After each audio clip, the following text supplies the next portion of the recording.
Yes. మరి ఆ ప్రేమలేఖ చదువుదాం వద్దంటారా? శ్రీ వివేకానందుని అభినందనమాల. విలువైన వారికి ప్రియమైన ప్రేమలేఖ. మొట్టమొదటిగా అత్యంత మహోన్నతమైన వైదిక మార్గాన్ని మీరు ఎంచుకున్నందుకు మీకు శుభాభినందనలు. మీ శుభ ఆకాంక్షకు నా శుభాకాంక్షలు. నిజానికి మీరు ఇప్పటికే ఘన విజయాన్ని సాధించటంలో కృతార్థులైనట్లే.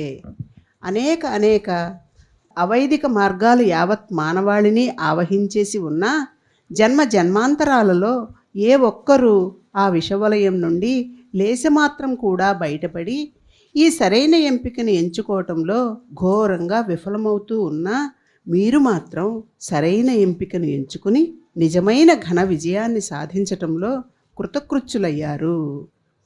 ఇక్కడికి సరిపెట్టుకోకుండా నిజ జీవితంలో ఎన్ని ఒడిదుడుకులు వచ్చినా, ఆరోగ్యపరమైన ఎన్నో సవాళ్లు మిమ్మల్ని వెక్కిరించినా, మీ కుటుంబం, సమాజం, స్నేహితులు, మతం మిమ్మల్ని అవమానిస్తూనే ఉన్నా, భౌతికపరమైన ఓటములు మిమ్మల్ని కంటిలో నలుసులా బాధ పెడుతూనే ఉన్నా, ఆర్థిక సంక్షోభాలను సైతం అధిగమించి హార్దికంగా కృత నిశ్చయంతో కంకణబద్ధులై పట్టు వదలకుండా చావోరేవో అన్న చందంగా ఈ వైదిక మార్గంలో, మహోన్నతమైన ఈ జ్ఞాన మార్గంలో వెన్ను చూపించకుండా కొనసాగుతూనే ఉన్నారు.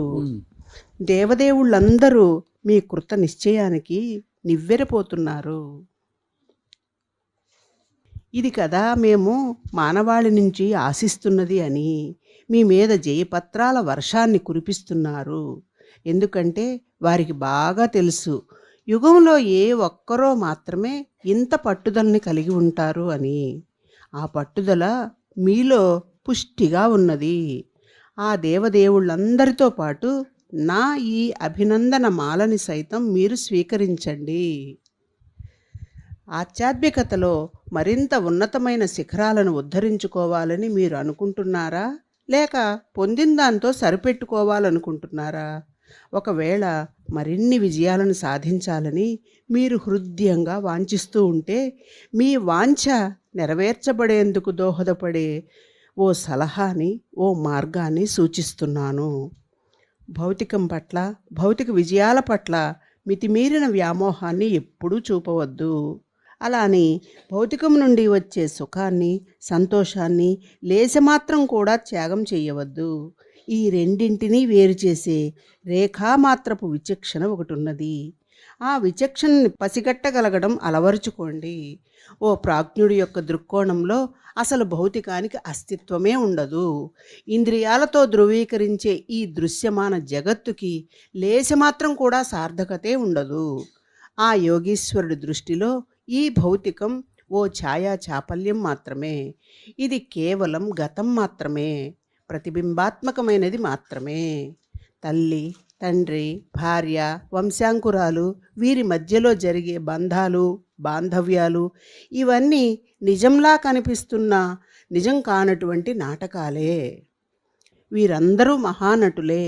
ఈ రంగస్థలంలో ఎవరి పాత్రను వారు అద్భుతంగా పోషిస్తున్నారు. అంతే తప్ప ఈ బాంధవ్యాలలో లేశమాత్రం కూడా నిజం లేదు.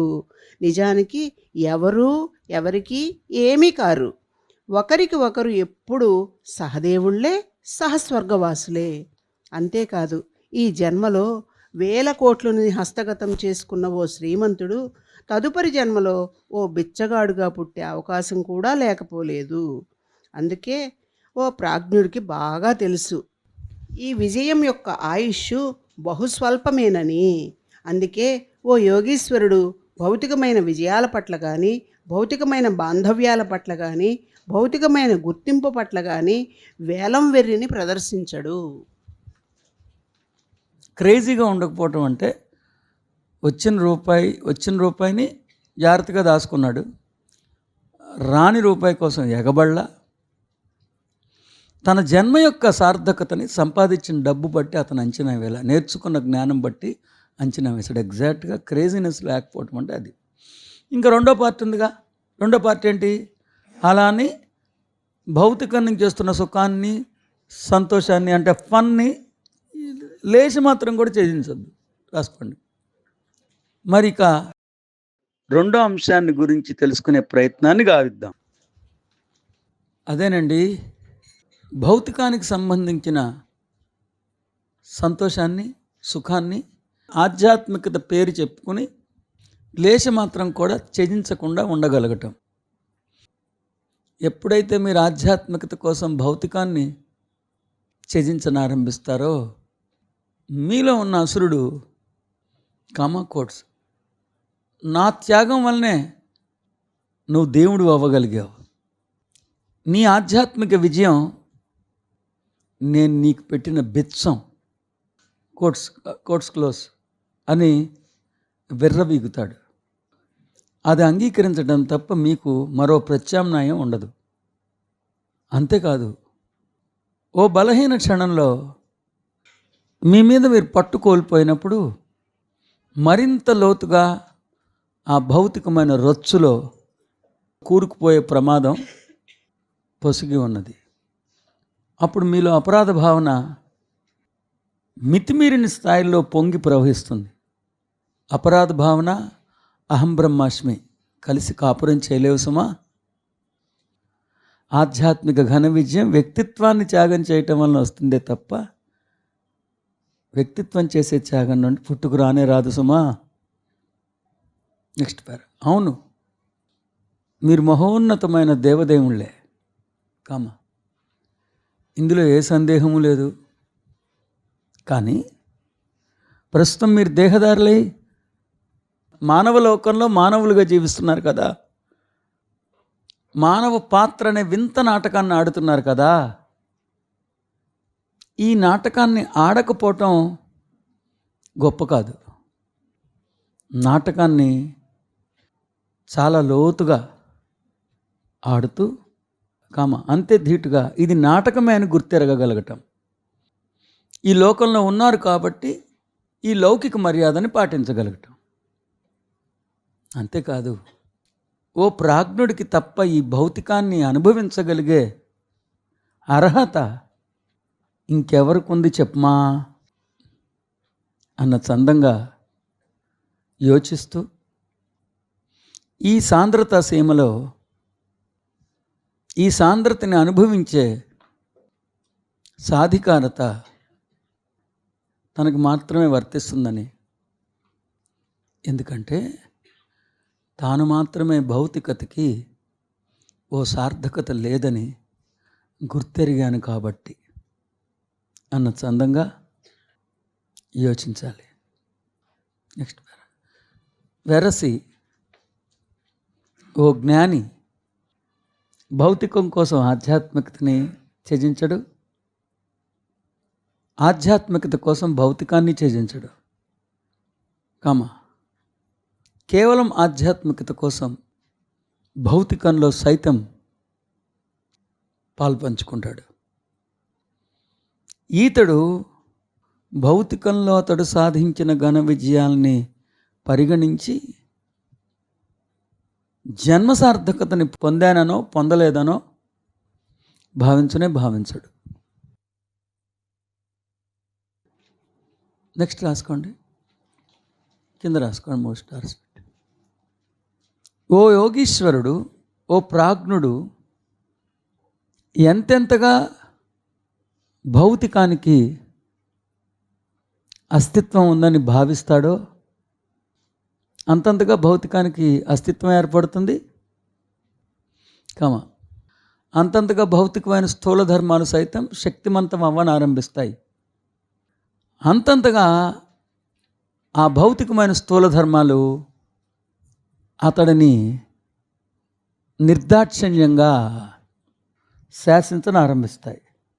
నెక్స్ట్, అందుకే ఓ యోగీశ్వరుడు ఎప్పుడు సత్యాన్నే ఆచరిస్తాడు.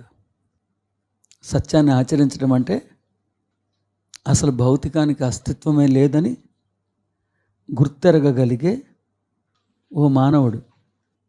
వివేకామృత ఉపదేశ భూషణం. మరి ఇక రెండో అంశాన్ని గురించి తెలుసుకునే ప్రయత్నాన్ని గావిద్దాం. అదేనండి, భౌతికానికి సంబంధించిన సుఖాన్ని, సంతోషాన్ని ఆధ్యాత్మికత పేరు చెప్పుకొని లేసమాత్రం కూడా త్యజించకుండా ఉండగలగడం. ఎప్పుడైతే మీరు ఆధ్యాత్మికత కోసం భౌతికాన్ని త్యజించనారంభిస్తారో మీలో ఉన్న అసురుడు నా త్యాగం వల్లనే నువ్వు దేవుడు అవ్వగలిగావు, మీ ఆధ్యాత్మిక విజయం మేము మీకు పెట్టిన బిచ్చమే అని విర్రవీగుతాడు. అది అంగీకరించడం తప్ప మీకు మరొక ప్రత్యామ్నాయం ఉండదు. అంతేకాదు, ఓ బలహీన క్షణంలో మీ మీద మీ పట్టు కోల్పోయినప్పుడు మరింత లోతుగా ఆ భౌతికమైన రొచ్చులో కూరుకుపోయే ప్రమాదం పొసిగి ఉన్నది. అప్పుడు మీలో అపరాధ భావన మితిమీరిన స్థాయిలో పొంగి ప్రవహిస్తుంది. అపరాధ భావన, అహం బ్రహ్మాస్మి కలిసి కాపురం చేయలేవు. ఆధ్యాత్మిక ఘన విజయం వ్యక్తిత్వాన్ని త్యాగం చేయడం వలన వస్తుందే తప్ప వ్యక్తిత్వం చేసే త్యాగం నుండి పుట్టుకురానే రాదు సుమా. అవును, మీరు మహోన్నతమైన దేవదేవుళ్ళే, ఇందులో ఏ సందేహమూ లేదు. కానీ ప్రస్తుతం మీరు దేహదారులై మానవలోకంలో మానవులుగా జీవిస్తున్నారు కదా, మానవ పాత్ర అనే వింత నాటకాన్ని ఆడుతున్నారు కదా. ఈ నాటకాన్ని ఆడకపోవడం గొప్ప కాదు, నాటకాన్ని చాలా లోతుగా ఆడుతూ అంతే ధీటుగా ఇది నాటకమే అని గుర్తెరగగలగడం. ఈ లోకంలో ఉన్నారు కాబట్టి ఈ లౌకిక మర్యాదను పాటించగలగడం. అంతేకాదు, ఓ ప్రాజ్ఞుడికి తప్ప ఈ భౌతికాన్ని అనుభవించగలిగే సామర్థ్యం ఇంకెవరికి ఉంది చెప్పమా అన్న చందంగా యోచిస్తూ ఈ సాంద్రతా సీమలో ఈ సాంద్రతని అనుభవించే సాధికారత తనకి మాత్రమే వర్తిస్తుందని, ఎందుకంటే తాను మాత్రమే భౌతికానికి అస్తిత్వం లేదని గుర్తెరిగాడు కాబట్టి అన్న చందంగా యోచించాలి. తాను మాత్రమే సాంద్రతకి సాధికారత లేదని గుర్తెరిగాడు కాబట్టి అని పెట్టండి.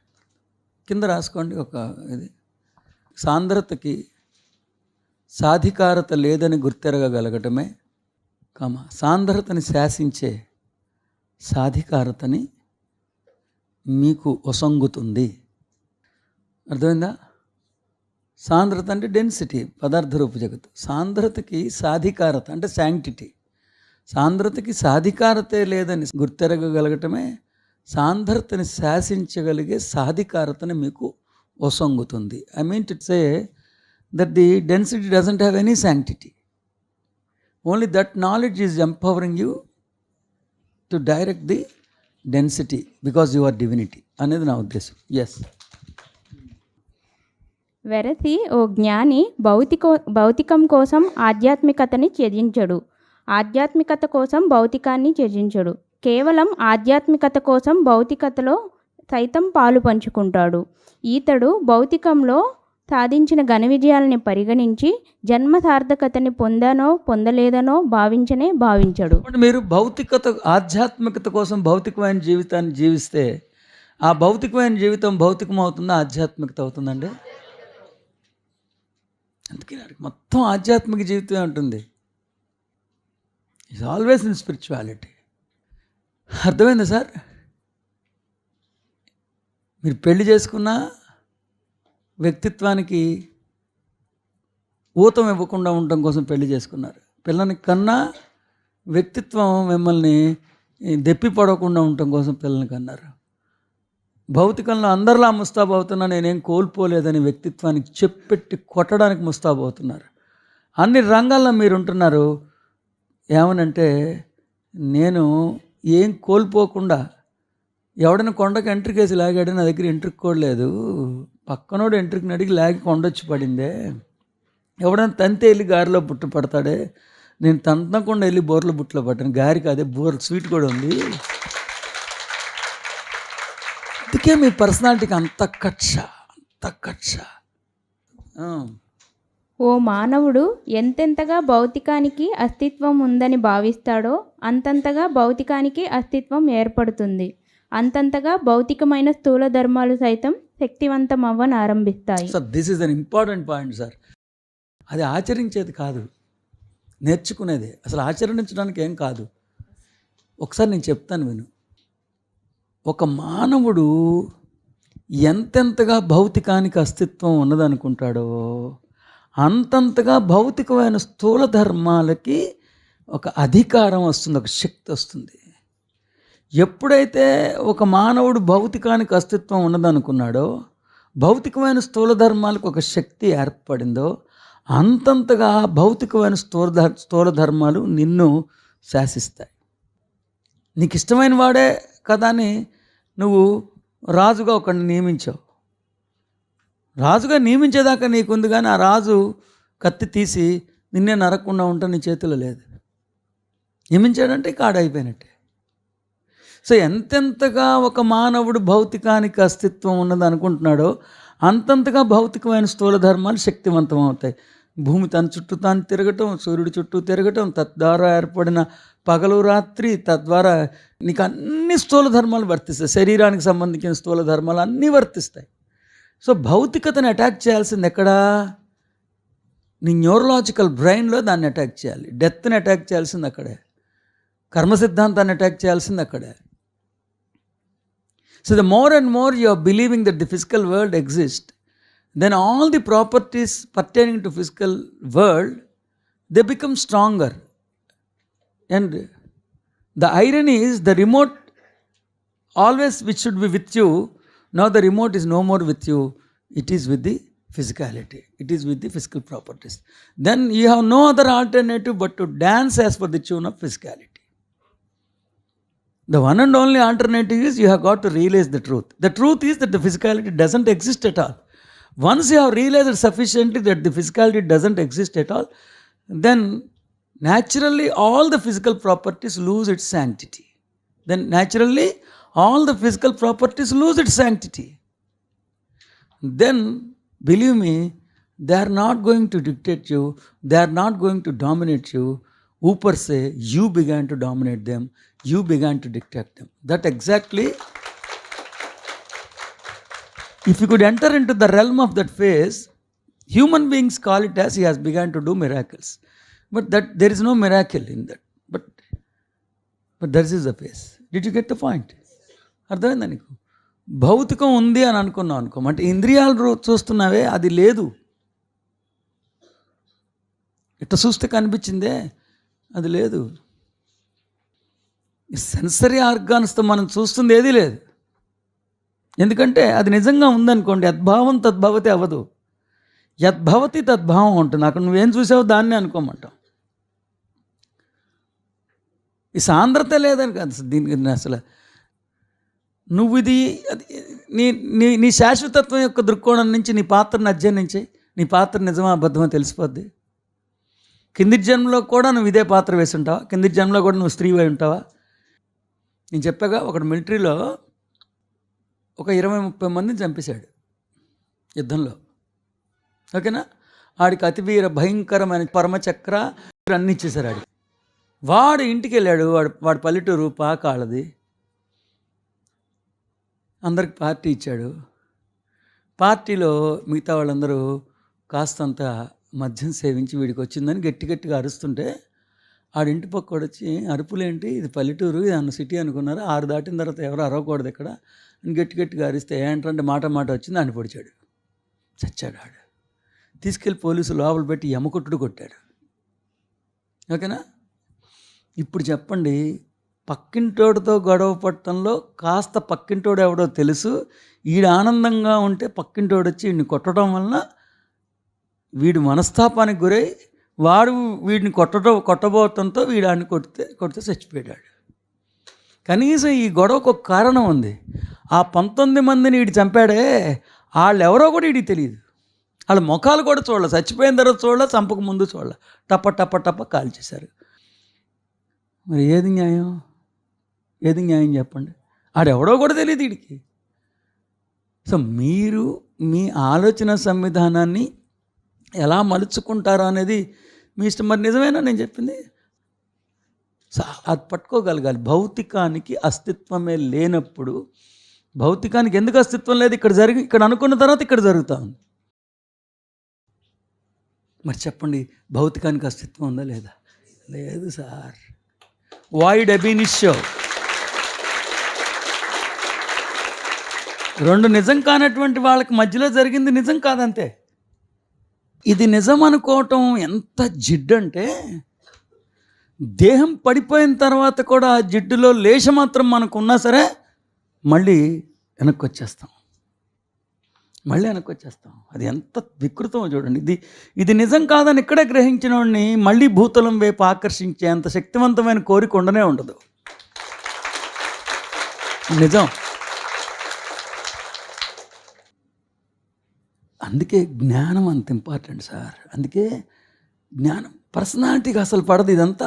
ఇదంతా నిజంగా ఉందనుకున్నప్పుడు ఆ భావనలోంచి పుట్టుకొచ్చింది అది. ఇది నిజంగా లేదంటే అది సహించలేదు. ఇది నిజంగా ఉందంటేనే దాని సే రన్ అవుతుంది. ఇది నిజంగా లేదన్నప్పుడు దాని సే ఎక్కడ రన్ అవుతుంది చెప్పండి? నేను చెప్పలా? విశిష్టమైన వశిష్ఠ గీతలు అనేక కథలు, అసంఖ్యాకమైన కథలు, ఇంతింత కథల్లో ఒక 500-600 కథలు పెట్టారండి 32,000 శ్లోకాల్లో. ఎటు చూసిన కథలే. ఇంతే ఉంటుంది కదా. అది సూపరు. అప్పుడే వాళ్ళిద్దరికి పెళ్ళయింది. అటు ఋషి చూడండి అసలు కథానికాడు. అమ్మాయి గర్భవతి అయింది. ఇంకా ఒకడు పుట్టలా, ఇంకొకడు ఇంకా గర్భంలోకి ప్రవేశించలా. వాళ్ళిద్దరూ క్రమేపీ పెద్దవారయ్యారు, యువకిషోరాలు అయ్యారు. అద్భుతంగా జీవితాన్ని జీవించడం ఆరంభించారు. ఆ క్రమంలో ఎన్నో ఒడిదొడుకులు తట్టుకున్నారు. ఎట్టకేలకు నిలబడి డబ్బు సంపాదించారు, పోగొట్టుకున్నారు, మళ్ళీ సంపాదించారు. ఇలా అద్భుతంగా వారి జీవితం సాగింది అని మనం మర్చిపోతాం. అసలు మనం వీళ్ళిద్దరు కింద వాళ్ళిద్దరు పుట్టలేదురా దరిద్రుడా, ఇంకోటి గర్భంలోకే రాలేదు, ఒకటి గర్భంలోంచి బయటకే రాలేదు. పుట్టని వీళ్ళు ఎక్కడ జీవించారా? సరిగ్గా మానవ జీవితం ఇదేరా.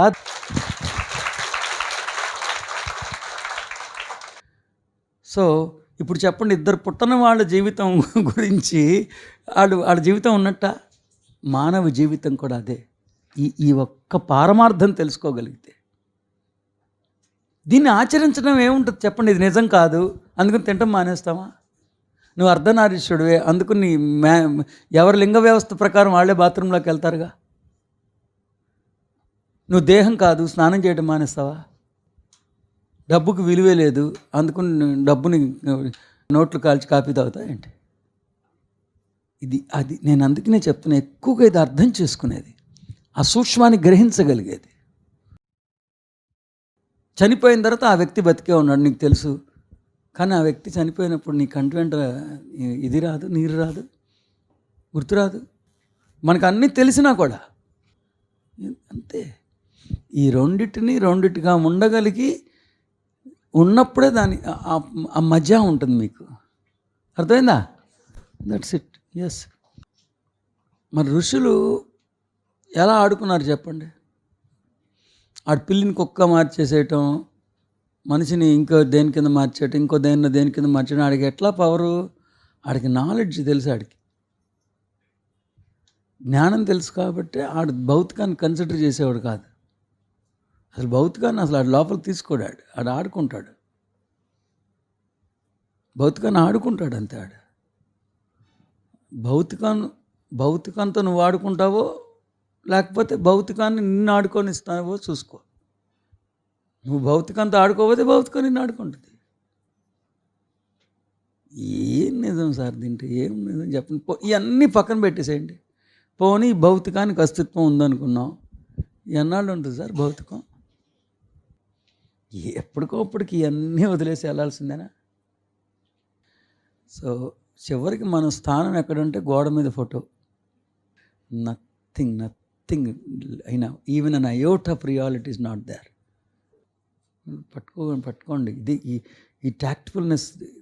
భౌతికానికి అస్తిత్వం లేదనుకున్న మరుక్షణం భౌతికమైన స్థూల ధర్మాలకు కూడా పట్టు జారిపోద్ది. భౌతికమైన స్థూల ధర్మాలకు పట్టు జారిపోతే అది నిన్ను శాసించింది, నువ్వు దాన్ని శాసిస్తావు.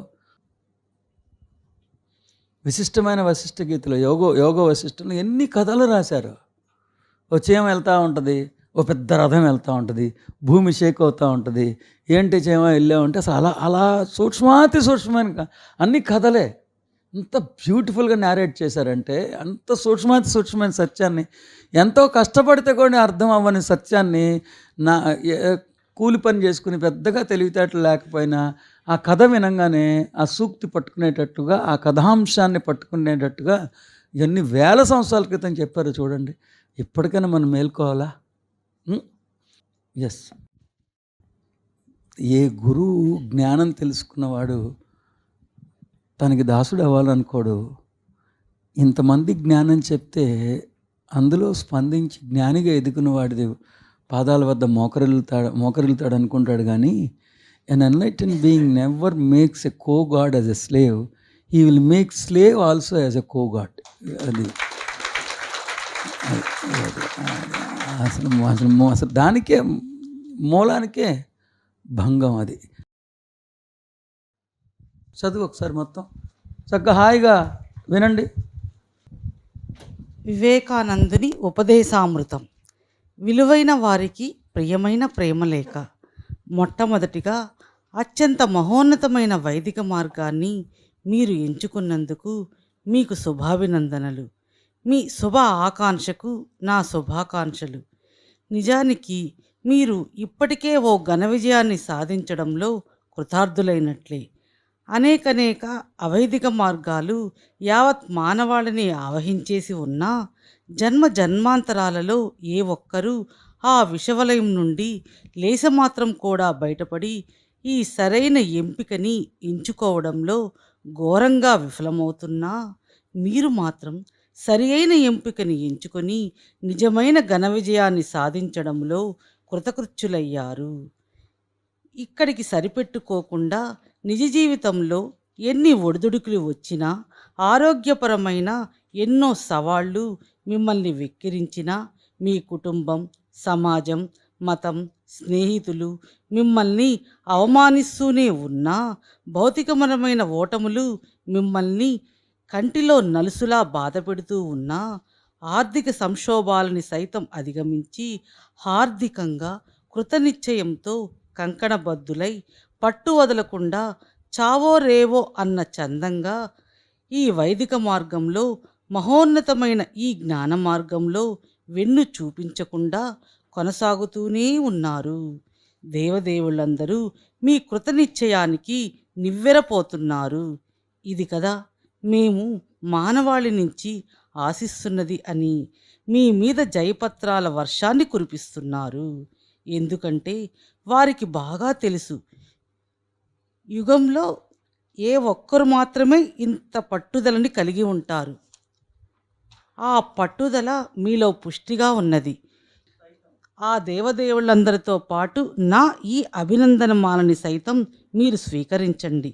ఆధ్యాత్మికతలో మరింత ఉన్నత శిఖరాలకి ఉద్ధరించుకోవాలని మీరు అనుకుంటున్నారా, లేక పొందిన దాంతోనే సరిపెట్టుకోవాలనుకుంటున్నారా? ఒకవేళ మరిన్ని విజయాలని సాధించాలని మీరు హృదయంగా వాంఛిస్తూ ఉంటే, మీ వాంఛ నెరవేర్చబడేందుకు దోహదపడే ఓ సలహాన్ని, ఓ మార్గాన్ని సూచిస్తున్నాను. భౌతికం పట్ల, భౌతిక విజయాల పట్ల మితిమీరిన వ్యామోహాన్ని ఎప్పుడూ చూపవద్దు. అలా అని భౌతికం నుంచి వచ్చే సుఖాన్ని, సంతోషాన్ని లేశమాత్రం కూడా త్యాగం చేయవద్దు. ఈ రెండింటినీ వేరు చేసే రేఖామాత్రపు విచక్షణ ఒకటున్నది. ఆ విచక్షణని పసిగట్టగలగడం అలవరుచుకోండి. ఓ ప్రాజ్ఞుడు యొక్క దృక్కోణంలో అసలు భౌతికానికి అస్తిత్వమే ఉండదు. ఇంద్రియాలతో ధృవీకరించే ఈ దృశ్యమాన జగత్తుకి లేశమాత్రం కూడా సార్థకత ఉండదు. ఆ యోగీశ్వరుడి దృష్టిలో ఈ భౌతికం ఓ ఛాయాచాపల్యం మాత్రమే. ఇది కేవలం గతం మాత్రమే, ప్రతిబింబాత్మకమైనది మాత్రమే.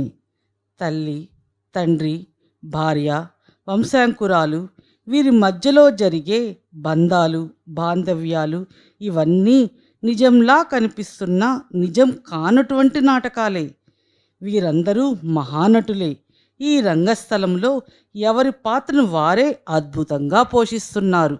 అంతే తప్ప ఈ బాంధవ్యాలలో లేశమాత్రం కూడా నిజం లేదు. నిజానికి ఎవరు ఎవరికి ఏమీ కారు. ఒకరికి ఒకరు ఎప్పుడూ సహదేవుళ్లే, సహస్వర్గవాసులే. అంతేకాదు, ఈ జన్మలో వేల కోట్లని హస్తగతం చేసుకున్న ఓ శ్రీమంతుడు తదుపరి జన్మలో ఓ బిచ్చగాడిగా పుట్టే అవకాశం కూడా లేకపోలేదు. అందుకే ఓ ప్రాజ్ఞుడికి బాగా తెలుసు ఈ విజయం యొక్క ఆయుష్ బహుస్వల్పమేనని. అందుకే ఓ యోగీశ్వరుడు భౌతికమైన విజయాల పట్ల కానీ, భౌతికమైన బాంధవ్యాల పట్ల కానీ, భౌతికమైన గుర్తింపు పట్ల కానీ వేలం వెర్రిని ప్రదర్శించడు. మరి ఇక రెండో అంశం గురించి తెలుసుకునే ప్రయత్నాన్ని గావిద్దాం. అదేనండి, భౌతికానికి సంబంధించిన సుఖాన్ని, సంతోషాన్ని ఆధ్యాత్మికత పేరు చెప్పుకొని లేసమాత్రం కూడా త్యజించకుండా ఉండగలగడం.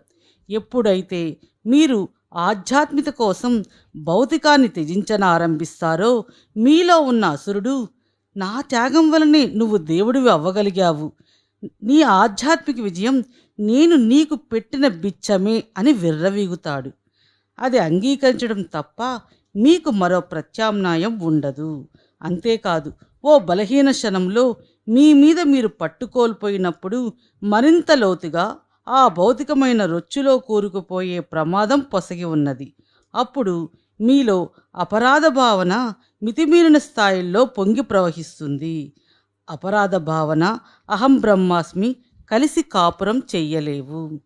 ఆధ్యాత్మిక ఘన విజయం వ్యక్తిత్వాన్ని త్యాగం చేయడం వలన వస్తుందే తప్ప వ్యక్తిత్వం చేసే త్యాగం నుండి పుట్టుకు రానే రాదు సుమా. అవును, మీరు మహోన్నతమైన దేవదేవుళ్ళే, ఇందులో ఏ సందేహమూ లేదు. కానీ ప్రస్తుతం మీరు దేహదారులై మానవలోకంలో మానవులుగా జీవిస్తున్నారు కదా. మానవ పాత్ర అనే వింత నాటకాన్ని ఆడుతున్నారు కదా. ఈ నాటకాన్ని ఆడకపోవడం గొప్ప కాదు. నాటకాన్ని చాలా లోతుగా ఆడుతూ అంతే ధీటుగా ఇది నాటకమే అని గుర్తెరగగలగడం. ఈ లోకంలో ఉన్నాడు కాబట్టి ఈ లౌకిక మర్యాదని పాటించగలగడం. అంతేకాదు, ఓ ప్రాజ్ఞుడికి తప్ప ఈ భౌతికాన్ని అనుభవించగలిగే సామర్థ్యం ఎవరికుంది చెప్పమా అన్న చందంగా యోచిస్తూ ఈ సాంద్రతా సీమలో ఈ సాంద్రతని అనుభవించే సాధికారత తనకు మాత్రమే వర్తిస్తుందని, ఎందుకంటే తాను మాత్రమే సాంద్రతకి సార్థకత లేదు అని గుర్తెరగగలగడమే సాంద్రతని శాసించే సాధికారతనే మీకు పొసంగు ఉన్నది అని గుర్తెరుగుతాడు కాబట్టి అన్న చందంగా యోచించాలి. వెరసి ఓ జ్ఞాని భౌతికం కోసం ఆధ్యాత్మికతను త్యజించడు, ఆధ్యాత్మికత కోసం భౌతికాన్ని త్యజించడు. కేవలం ఆధ్యాత్మికత కోసం భౌతికంలో సైతం పాలు పంచుకుంటాడు. ఈతడు భౌతికంలో అతడు సాధించిన ఘన విజయాలని పరిగణించి జన్మ సార్థకతని పొందాననో పొందలేదనో భావించనే భావించడు. ఓ మానవుడు ఎంతెంతగా భౌతికానికి అస్తిత్వం ఉన్నదని భావిస్తాడో అంతంతగా భౌతికానికి అస్తిత్వం ఏర్పడుతుంది. అంతంతగా భౌతికమైన స్థూలధర్మాలు సైతం శక్తివంతమవ్వనారంభిస్తాయి. అంతంతగా ఆ భౌతికమైన స్థూలధర్మాలు అతడిని నిర్దాక్షిణ్యంగా శాసించనారంభిస్తాయి. అందుకే ఓ యోగీశ్వరుడు ఎప్పుడూ సత్యాన్నే ఆచరిస్తాడు. సత్యాన్ని ఆచరించడం అంటే అసలు భౌతికానికి అస్తిత్వమే లేదని గుర్తెరగగలిగే ప్రతిభని సముపార్జించుకొని సదా ఆ రీతిగా యోచించడమే. తదనుగుణ్యంగా తన ఆలోచన సంవిధానాన్ని, ప్రాధాన్యతలని పరినిర్మించుకోవడమే. సో కింద రాసుకోండి. భౌతికాన్ని శాసించగలిగే మీ సామర్థ్యాన్ని మీరు పునఃప్రాప్తించుకోవాలని ఆశిస్తూ, ఆకాంక్షిస్తూ, ఆశీర్వదిస్తూ కింద సదా మీ ఆధ్యాత్మిక సేవకుడు శ్రీరామసుతుడు వివేకానంద. సో ఇదే ఇవాళ లవ్ లెటర్తోనే సరిపోయింది. శుభం చేయవస్తు. మళ్ళీ కలుద్దాం.